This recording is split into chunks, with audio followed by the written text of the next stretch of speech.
Hello, everyone. Welcome to another episode of Power Rankings. I'm your Commissioner Nick. It is week 3 already. We had a lot of injuries this past week, so let's try to have a better week this week. Let's get to it. Number 12. Snell, yeah. On Warren Drive. Big Bad Brad faced off against his younger brother Nick in a battle of 0-1 teams.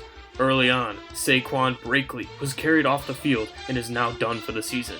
But the rest of the team began to rally, as Mike, getting sicky with it, balled against an injured Bills defense on his way to 27 points. In the end, Brad lost a heartbreaker on Monday Night Football to fall to 0-2 and dead last in the power rankings. Number 11. Bad Luck Jerry. In the Battle of Keo 130, Jerry lost to Brophy for the third time in a row, as one-week wonder Shammy Flopkins left the game early, and Nyheim Hines and go seek another running back went MIA as well. This proves why you never take Jerry in a primetime game, nor to cover the spread. Still 1-1 on the season though. Let's see if Fairy Jerry can recover this week. Number 10. King of the Hill V2. On Harris Drive, Luke's team matched up against his father in a battle to see who would bring out the garbage. However, the only garbage in this matchup was Derrick Henry and his 8 points.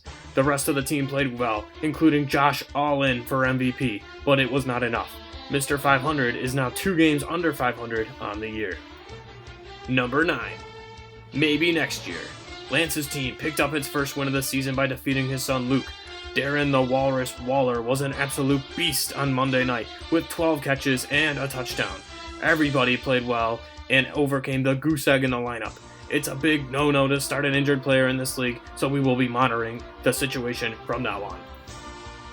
Number 8. Team Never Lucky. The reigning, defending, undisputed champion of Bad Company got his first win of the season this week. Can you digs it?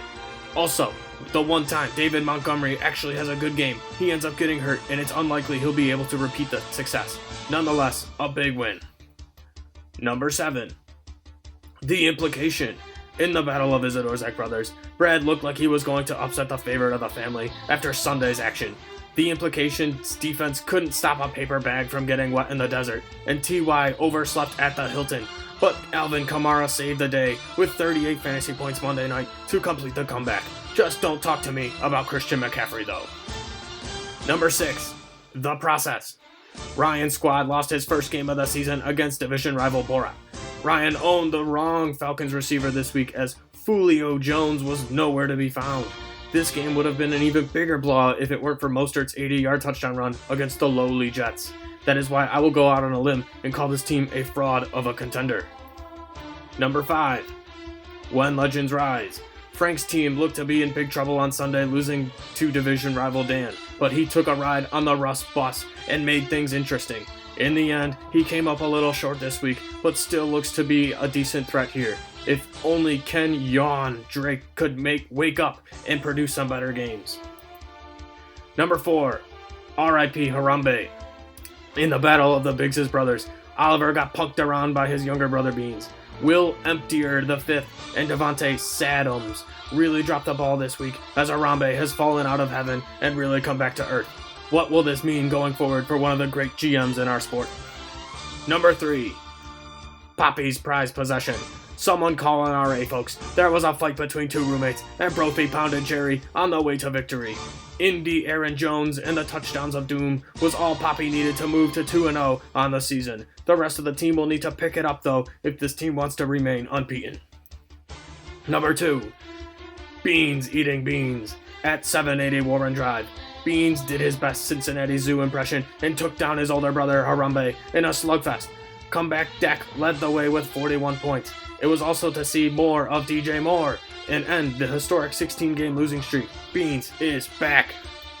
And number 1, Borat very nice. Hunter's team led the league in points scored this week on his way to a blowout victory over the Process.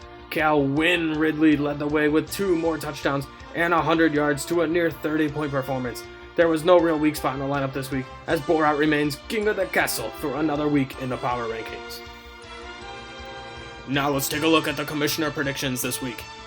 In our first matchup, we've got Team Never Lucky versus Snell, yeah, and I'm gonna take Team Never Lucky, you better believe it.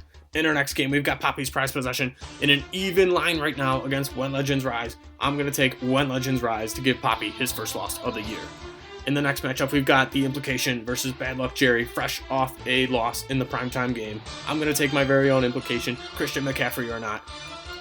In the next matchup, we've got a Battle of the Brothers, King of the Hill v2, Mr. 500, who's 0-2, taking on Borat Very Nice. I'm going to take Borat Very Nice. Hunter's going to pound his little brother in this one. And in our last matchup, we've got The Process versus Beans Eating Beans. I'm going to take Beans Eating Beans. He's favored by 10. You gotta believe it. Look at my commissioner pick, 6-6 so far. And in the game of the week, we've got RIP Harambe versus Maybe Next Year. And this doesn't scream a primetime game to you. It's kind of like the Dolphins and Jaguars this Thursday night. But let me tell you folks, these two teams have a very good starting lineup, and I think they're going to put on a show for us this week. I'm going to take RIP Harambe in this one to move to 2-1. Let's just hope Maybe Next Year sets his lineup properly. And that's all the time we got for you. Thanks everybody for watching. Have a great week. Stay healthy.